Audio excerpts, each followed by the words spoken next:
Buenas noches, mi nombre es Piedad Artunduaga, abogada de la Universidad del Sinú. Agradecemos su asistencia a este espacio donde se promueve la lectura. En esta ocasión entraremos a analizar el libro ¿Por qué fracasan los países? Los orígenes del poder y la prosperidad y la pobreza.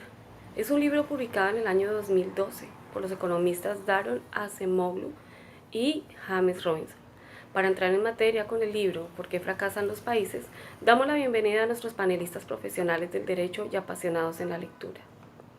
Saludamos al doctor Wilmer Bolaños, abogado especialista, al doctor Álvaro Miranda, abogado, al doctor Kelvin Carreazo, abogado administrativo, a la doctora Andrea Camila, abogada administrativa, al doctor José Luis Parra, abogado, al doctor José Olascuaga, abogado, al doctor Pedro Álvarez, abogado, al doctor Juan Carlos Castillo, abogado. Para nutrir el conocimiento sobre el libro, nuestros panelistas responderán preguntas del público.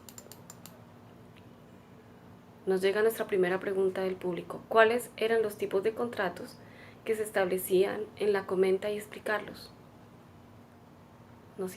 Nos responde el doctor Wilmer Bolaños. Muchas gracias por su asistencia, doctor Wilmer. Adelante. Muy buenas noches, doctora Piedad.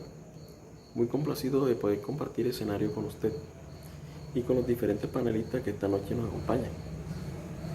Entrando en materia, tenemos que era un tipo de sociedad por acciones rudimentarias que se formaba solamente mientras durara la misión comercial. Tenemos que en la comenda participaban dos socios, uno sedentario, que era el que permanecía en Venecia, y otro que viajaba. El socio sedentario invertía en el capital de la empresa, mientras que el socio que viajaba acompañaba la carga hasta su destino final. Normalmente el socio sedentario ponía la mayor parte del capital. Los jóvenes emprendedores que no tenían riqueza podían entrar así en el negocio del comercio, viajando o haciendo el acompañamiento de las mercancías hasta su destino. Era una de las principales formas de ascenso social. Si habían pérdidas, se repartían de acuerdo con el capital que había puesto cada socio. Si se ganaba, se repartían los beneficios en dos tipos de contrato, de comenda. Si la comenda era unilateral, el mercader sedentario proporcionaba el 100% del capital y recibía el 75% de estos beneficios. Y si era bilateral, el mercader sedentario proporcionaba el 67% del capital y recibía el 50% de todos los beneficios que generaba dicha inversión. De esta manera podemos concluir que este tipo de sociedades eran transitorias, porque solamente se daban en el lapso de un viaje.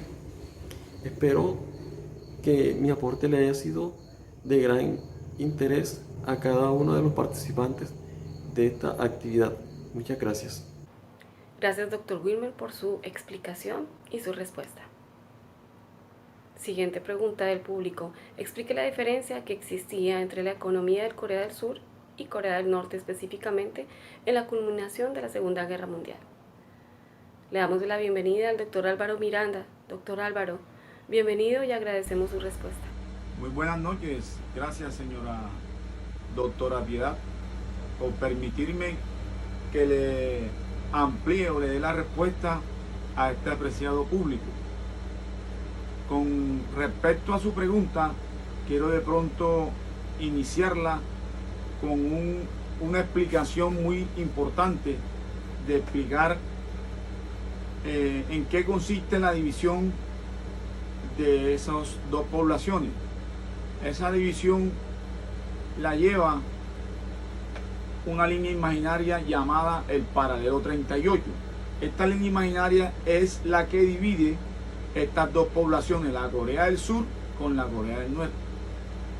En estas dos poblaciones existen diferentes economías. En la primera, la de Corea del Sur, esta economía, sus gobernantes son anticomunistas. ¿Ya? ¿Esto qué quiere decir?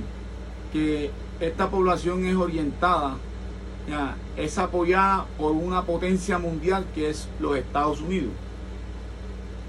Esta potencia es la que le da los lineamientos a esta población para que sus gobernantes, tanto políticos como económicamente, rijan a este país.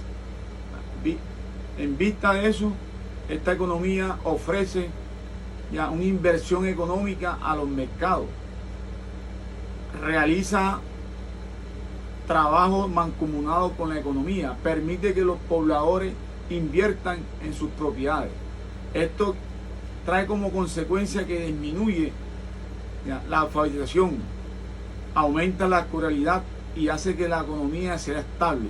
Caso contrario sucede con Corea del Norte. Los gobernantes de estas poblaciones son autoritarios, son egoístas, invierten solamente en el capitalismo. La sociedad que apoya, la potencia que apoya a esta población específicamente es la Unión Soviética. ¿Esto qué hace? Que estos sean comunistas y traen como consecuencia que esta región sea pobre en la economía, porque prohíbe y restringe las propiedades privadas, prohíbe y restringe a la economía, a la adquisición, a la inversión, y trae como consecuencia que esta economía sea pobre, precaria y escasa.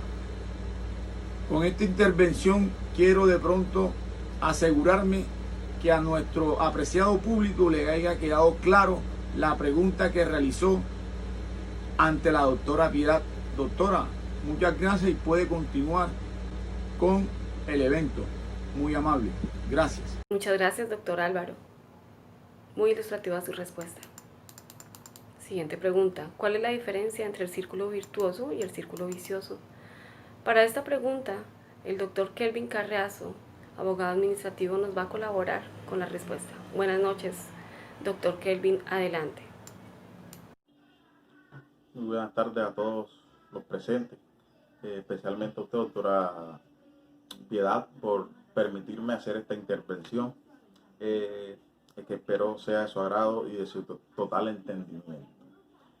Antes de iniciar, creo que es pertinente y relevante hacer una importante diferencia entre ambos círculos, como el virtuoso y el vicioso. Y es que la una es incluyente y la otra es excluyente. Partiendo de eso, pasamos a la definición de lo que es el círculo virtuoso. Y se puede decir que esta es como un conjunto de factores que de manera mancomunada y aleatoria, pero de forma correcta y eficiente, conducen por lo general a resultados de excelencia.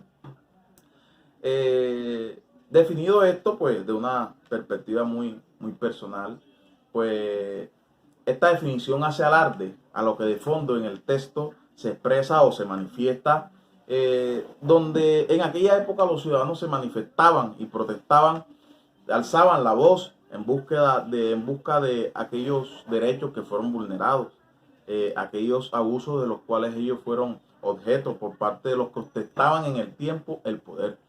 Todo esto dio paso, pues, a lo que fue en aquella época lo que fue el Estado de Derecho, entendido por como el estado en que los gobernantes y los gobernados están sujetos a la misma ley. Una vez dicho esto, definamos lo que es el círculo vicioso. Este es totalmente lo contrario. Y es que lo contrario porque es como aquella forma en la que una situación no sabemos cómo romperla exactamente, porque siempre se repite a través de la historia la misma situación a través de la historia, ¿no? Esta definición claramente en el texto, en el capítulo 12, nos ilustra cómo a través del tiempo, mediante economías y políticas extractivas, los que ostentaban el poder se beneficiaban a raíz de todas estas explotaciones. Pero resulta que esas élites eran un sector muy reducido.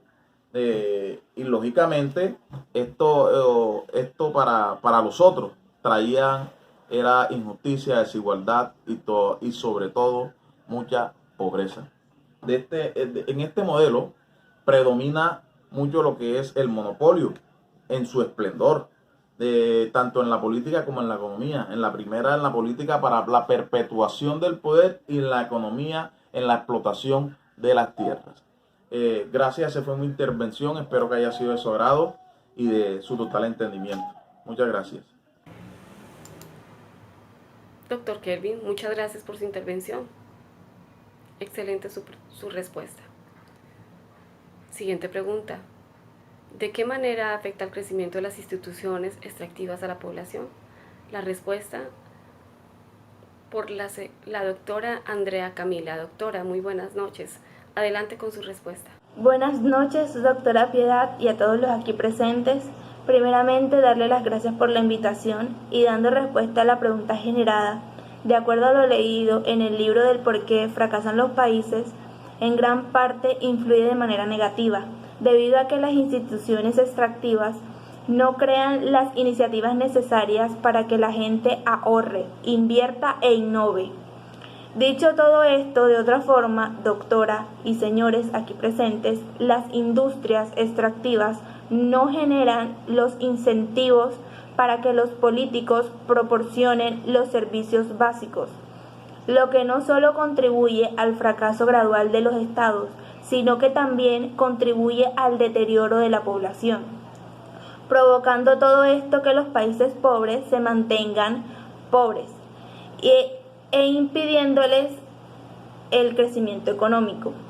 Dicho todo lo anterior, cabe destacar que algunos países pueden desarrollarse en la medida en que se tomen acciones o alternativas que promuevan los recursos naturales de los territorios de manera sustentable, lo que provea la economía y el bienestar general de la nación. Bueno, doctora, espero haber sido clara con la respuesta. Nuevamente, muchísimas gracias por la oportunidad de participar en este panel. Buenas noches. Doctora Andrea, mil gracias por su respuesta y su intervención. Agradecemos su asistencia. Siguiente pregunta. ¿Cuáles son los dos caminos claros que conllevan a un conflicto público permanente en la línea de tiempo de la historia inglesa?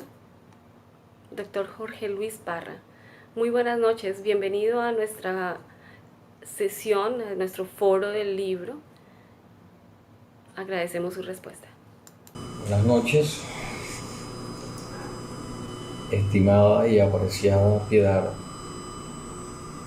Rocío Artunduaga, interlocutora y panelista de esta elocuente conferencia virtual, en la que demarcaremos entre nuestros compañeros y mi persona, el cual abordaremos a resolver una pregunta que tiene el público, que nos hace a cada panelista, y que generosamente nosotros y muy humildemente resolveremos según nuestro punto de vista que nos enmarcó la lectura del texto. El texto es el siguiente. El título dice: ¿por qué fracasan los países?, escrito por los señores Acemoglu y Robinson. La pregunta a resolver es la siguiente: ¿cuáles son las dos vías que conllevan a conflictos públicos permanentes en la línea de tiempo de historia inglesa según el capítulo 7? Esa primera línea es cuando los asuntos de interés general se salen de control y los dirigentes, juntos con el pueblo, tratan de llegar a un interés en el que ambos sean beneficiados. ¿Cómo así? Un ejemplo. Como se trató de hacer con la Carta Magna, la cual desde un principio no fue aceptada por el que estaba en el trono en ese entonces, pero que a la final la soberanía del pueblo es única y exclusivamente impuesta por el pueblo y no se podía revocar una decisión que ya se había establecido por todos y todas. Y en la segunda línea vamos a mirar que es aquella cuando se llega a un diálogo entre dos partes involucradas para la solución de un conflicto que ya viene transcurriendo con el pasar del tiempo, y esta trae consigo revolución, violencia y daños irreversibles. Esto se presenta en muchos países, ciudades, regiones y sociedades. Un ejemplo de esto es cuando se establece que no existe una mejoría de la situación. En un ejemplo,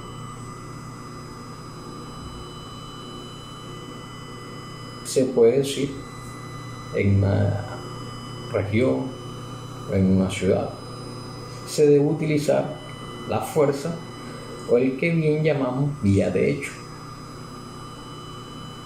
para que de esta manera se pueda representar significativamente a la no vulneración de esos derechos. Y eso empieza a tener un peso, porque es de esta manera como a veces se consigue no ser agredidos por los dirigentes o los mandatarios de ese hecho, de ese entorno en donde nos encontremos, bien sea llamado sociedad, región, pueblo, ciudad. Con esto concluyo, no antes sin decirle que espero que sea de mucha utilidad, de mucho agrado esta respuesta. Es basado, según mi punto de vista, en la lectura que yo hice. Agradezco por este tiempo, por este espacio que me brindó la interlocutora Piedad Rocío Artunduaga. Agradecer a mis compañeros panelistas aquí presentes y no sin antes decirle al Todopoderoso que nos bendiga a todos y a cada uno. Nos vemos en otra próxima conferencia virtual. Chao. Gracias, doctor Jorge Luis. Muy ilustrativa su respuesta. Continuamos. ¿Cuáles son las diferencias esenciales y determinantes que se presentan en los países ricos y pobres? El doctor José Olascuagua nos va a colaborar con su respuesta. Buenas noches, doctora. Adelante. Primero que todo, buenas noches. Expresarle un cordial saludo a todos nuestros acompañantes, a mis acompañantes que son los panelistas y a la persona que me otorgó la palabra. Entrando primero en contexto para responder la siguiente pregunta, siguiente interrogante planteada por el público. Tenemos que ubicarnos en ese contexto histórico mencionado por los autores en el libro. Primero que todo, ellos mencionan a los países ricos y pobres, una dicotomía bastante fuerte, evidenciada. Primordialmente, la industrialización, la revolución industrial, se menciona en el texto que inicia con Gran Bretaña, alrededor del siglo XVI. Ese proceso que vino acompañado de unas innovadoras ideologías, pensamientos que propugnaban la industria, las nuevas tecnologías y el paso a la vida urbana. Cabe resaltar que esas nuevas ideologías se expandieron por toda Europa. Existieron naciones-estados que incluyeron en su tipo de economía, desarrollo económico, estas ideologías. Hubieron estados que fueron la excepción, no lo hicieron. Dentro de este ámbito, los países ricos claramente les evidencian un proceso de industrialización bastante eficiente. O sea, es decir, acogieron esa ideología de la revolución industrial, pronunciada en Gran Bretaña, se menciona en el texto Estados Unidos, Inglaterra, Portugal. Desde otro punto paradigmático podemos mencionar están los países pobres, que siguieron propugnando y aguando su ideología de un tipo de economía antigua. Ese tipo de economía antigua, ¿cómo se integraba? ¿En qué consistía? El monopolio de las tierras, el régimen feudal y ese tipo de procesos, todo lo referente relacionado con la agricultura y la vida rural. En ese orden de ideas, entendió de esta forma, por lo narrado hasta el momento, se evidencia claramente y se afirma que los países que acogieron estas nuevas ideologías industrializadas son los famosos llamados países ricos, que tuvieron eficiente desarrollo económico fructífero, y los países que no adoptaron este tipo de ideología son los países pobres. En ese contexto entra un excelente tratadista del tema, apellido Lewis. ¿Qué nos dice este autor? Que muchos países pobres fracasan, ¿por qué? Por un tipo de economía dual que se evidencia en los estados. En un tipo de población que está en un tipo de economía moderna y otro tipo de población que está en un tipo de economía tradicional. En ese contexto, a la hora de la praxis, en la tipo de economía moderna se evidencian desarrollos fructíferos eficientes. Y por otro aspecto, en la economía tradicional se ven condiciones paupérrimas y pobres. Por la facultad de discernimiento, ¿qué podemos deducir, determinar y concluir? Que los países que supieron apoyar e incluir en su tipo de economía la idea de la revolución industrial, no en todos los casos, pero sí tienen un mayor desarrollo eficiente a los que no lo hicieron, que son los famosos llamados países que fracasan, los países pobres. De esa forma espero y sea satisfecha y de agrado mi humilde respuesta para todos los participantes. Le confiero la palabra a la compañera que está llevando la ponencia a cabo. Gracias, doctor José, por su intervención y muy buenas noches. Siguiente pregunta. ¿Por qué la economía en Estados Unidos permite dar a los habitantes una mejor calidad de vida que en otros países de Centroamérica y África? Para esta respuesta nos acompaña el doctor Pedro Álvarez, abogado especialista. Bienvenido, adelante con la respuesta. Buenas noches, estimados compañeros, doctora Piedad. Bueno, con relación a la pregunta que usted me acabó de formular, tengo la siguiente interpretación. La diferencia que existe entre las políticas de Estados Unidos y los países de Centroamérica, África y esta misma América Latina, hay que remontarse a un hecho histórico. Básicamente los Estados Unidos fueron invadidos por personas o ciudadanos de origen europeo que más que todo buscaron la creación de una nueva nación, o sea, personas emprendedoras capaces de ayudar a sus conciudadanos con sentido humano. Principalmente fueron unas personas prósperas. No, más que todo vinieron fue a crear una cultura diferente, a crear un nuevo país, más que todo defendiendo las libertades y creando un desarrollo sostenible. Básicamente, por lo menos en el día hasta el día de hoy, las políticas utilizadas por ellos son políticas económicas inclusivas. Más que todo esto quiere decir que el poder está ampliamente repartido. Para un desarrollo sostenible, los ciudadanos tienen mayores beneficios, apoyan el pluralismo,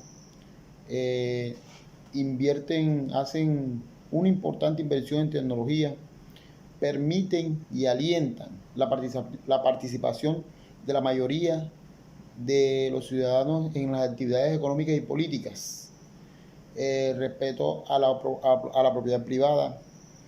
Más que todo en los Estados Unidos vemos que hoy en día tienen una moneda muy fuerte, el poder adquisitivo de sus ciudadanos es muy fuerte, o sea, con relación a los demás países del mundo, es muy fuerte la moneda a la que se hace mención. Bueno, y más que todo tenemos que tener en cuenta que Estados Unidos es el país que produce que consume la cuarta parte del Producto Interno Bruto mundial. Es importante porque es una potencia mundial, o sea, en comparación a los países de Centroamérica, que más que todo, si nos remontamos a un hecho histórico, los países de Centroamérica fueron colonizados más que todo por saqueadores, personas que más que todo vinieron a aprovecharse de la cultura de nuestros indígenas. Y las políticas económicas que se manejan hoy en día, más que todo son políticas económicas extractivas. ¿Qué quiere decir esto? Que las ayudas tanto económicas, tecnológicas y de recursos naturales llegan del exterior, no siendo esto que realmente llega a la población general, sino a un pequeño grupo o élite, que es la que se queda con esos recursos.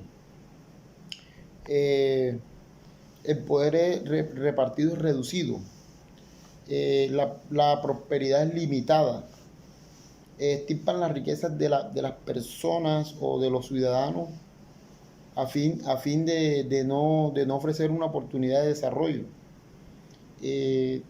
La educación, o sea, el acceso a educación es muy limitado, o sea, para una persona de bajos recursos que tiene muchos problemas, que es muy difícil que puedan acceder a una educación superior y de calidad.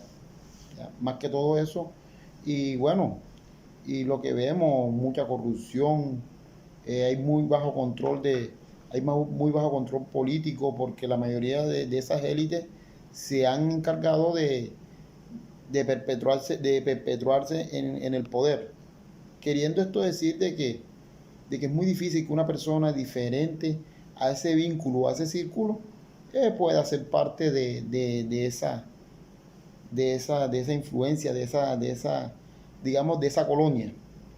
Bueno, sin más, queridos colegas, si tienen alguna pregunta, no sé, yo con el mayor gusto estaré contestándola. Y bueno, doctora Piedad, con mucho gusto, cualquier pregunta estoy dispuesto a contestarla. Muchas gracias y que tengan muy buenas noches. Gracias. Muchas gracias, doctor Pedro, por su intervención. Continuamos con otra pregunta del público y última. ¿Por qué existen las enormes diferencias en los niveles de vida en los países del mundo? Esta gran respuesta nos la dará el doctor Juan Carlos Castillo. Bienvenido, doctor. Adelante. Gracias, doctora Piedad. Agradecido con su invitación y buenas noches a todos los presentes. Respondiendo a su pregunta, pareciera innecesario señalarlo, pero los autores se sustentan en un pensamiento liberal y de economía de libre mercado, compartiendo que el permitir a las personas tomar sus propias decisiones económicas a través del mercado es el mejor camino para que una sociedad haga uso más eficiente de los recursos. Desde esa perspectiva se postulan aspectos positivos y negativos en sociedades de mercado o no liberales. Se entiende que hay enormes diferencias en los niveles de vida en todo el mundo. Las personas más pobres en países como Estados Unidos tienen ingresos, sistemas de salud, educación, servicios públicos y oportunidades sociales y económicas muy superiores a las que disponen las personas pobres en países de África, Asia del Sur y América Central. También se destaca en este sentido los contrastes relativamente recientes entre los habitantes de estos países. Esto hace que no se distingan antes que el país se dividiera en un paralelo en que lo hizo después de la Segunda Guerra Mundial, lo mismo la comparación entre Europa Occidental y Japón respecto a África subsahariana, América Central o China durante los últimos siglos. La cuestión es porque las políticas de algunas sociedades conducen a instituciones inclusivas que impulsan el crecimiento económico, mientras las políticas de la gran mayoría de las sociedades han conducido y actualmente conducen a instituciones extractivas que impiden el crecimiento económico. En sus análisis comparativos señalan, por ejemplo, que Perú es hoy más pobre que Europa Occidental y que Estados Unidos, debido a sus antiguas instituciones. El imperio inca, en relación a las pequeñas tribus que ocupaban Norteamérica, era más sofisticado tecnológicamente y a la vez políticamente más centralizado. En una apreciación sobre los efectos de las naciones europeas o la América indígena, en el libro se destacan como diferencias el esparcimiento de las poblaciones en los respectivos territorios y la existencia de un estado centralizado extractivo en territorios incas con una gran población dedicada a la minería y a la agricultura. Partiendo de este punto, es muy aventurado este planteamiento de que si la densidad poblacional hubiera sido menor en la zona andina y hubiese habido un estado diferente en América del Norte, hoy Perú y Estados Unidos fueran iguales. Tratando principalmente de temas básicos como los temas de la pobreza, nuestro análisis va a partir de este concepto, toda vez de que la pobreza es un patrón que se ha desarrollado en el tiempo y que no ha visto una alteración sistemática en sus fluctuaciones o formas de manejarse. De hecho, es realmente complejo analizar el tema de la pobreza porque no se ha determinado un inicio o un origen de este fenómeno mundial, y no obstante es claro que se debe estudiar para analizar el entorno económico de desarrollo, tanto de los países considerados como los de mejor posición, así como de los países subdesarrollados. Y notaremos a lo largo del presente estudio y tras la lectura del libro que Inglaterra y Francia, Estados Unidos, han tenido una transformación política que les ha significado un avance económico paulatino pero seguro, por lo cual es pertinente evaluar cómo es que mientras estos países ganan éxito, los países centroamericanos van fracasando poco a poco y cómo además se puede esperar que estos países alcancen un éxito y mejoren la vida de millones y millones de personas. Con esto concluyo mi intervención, doctora Piedad. Espero haber llenado satisfactoriamente las expectativas de esta pregunta. Buenas noches. Doctor Juan Carlos, muchas gracias por su intervención. Bueno, hemos llegado al fin, nuestro tiempo se ha agotado. Agradecemos nuevamente a nuestros panelistas y asistentes por hacer posible este foro de conocimiento e ideas sobre el libro ¿Por qué fracasan los países? Esta interesante lectura, donde los autores profundizan numerosos aspectos de la economía, la sociología, la política, la religión, el derecho o la historia, para hacer en materia política comparada un análisis de los motivos que conllevan a unas naciones, territorios a prosperar y otros no. A la Universidad del Sinú agradecemos por brindarnos este espacio y las herramientas para hacer posible este foro. Muy buenas noches.